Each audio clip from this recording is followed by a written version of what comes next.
जिभेवर ठेवताच विरघळणारा असा हा गोड शिरा कसा करायचा ते आज आपण बघणार आहोत. तर शिरा अनेक पद्धतीने बनविला जातो, जसा की प्रसादाचा शिरा, पायनॅपल शिरा, मँगो शिरा. तर आज इथं बेसिक शिरा कसा करायचा ते आम्ही बघणार आहोत. तर सगळ्यात आधी इथं एका पॅनमध्ये अर्धा कप तूप घालायचं.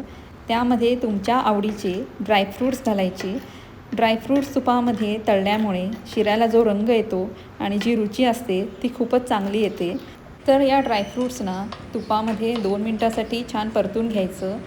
2 मिनटानंतर या ड्रायफ्रूट्सना एक छान सुगंध सुटतो. त्यानंतर या ड्रायफ्रूट्सना एका वाटीमध्ये काढून घ्यायचं. त्यानंतर त्याच तुपामध्ये 1 कप रवा घालायचा. रव्याला चांगलं 5 मिनटासाठी मीडियम गॅसवर परतून घ्यायचं. रव्याला छान तांबूस रंग येईपर्यंत भाजून घ्यायचा आहे. त्यामुळे आमचा शिरा खूपच मोकळा आणि मऊ होतो. रवा छान भाजला गेला आहे. त्यामध्ये 1 कप दूध घालायचं. दुधाने शिऱ्याला जी रुची येते ती खूपच छान येते आणि खूप वेळासाठी शिरा मोकळा राहतो. त्यानंतर इथं 3 कप गरम पाणी घालायचं, जेणेकरून आपला शिरा खूप वेळ मोकळा राहतो. आता या मिश्रणाला नीट हलवून घ्यायचं आहे.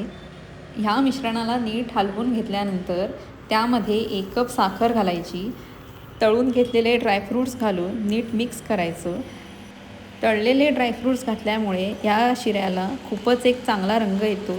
शेवटी आता पाव चमचा वेलची पावडर घालून झाकण ठेवून 5 मिनटासाठी शिरा शिजू द्यायचा आहे. तर 5 मिनटानंतर तुम्ही बघू शकता आमचा शिरा खूपच छान दिसायला आहे. एकदमच मऊ आणि लुसलुशीत झाला आहे. तर ही रेसिपी नक्की करून बघा. रेसिपी जर आवडली तर लाईक करा, शेअर करा आणि सबस्क्राईब करा.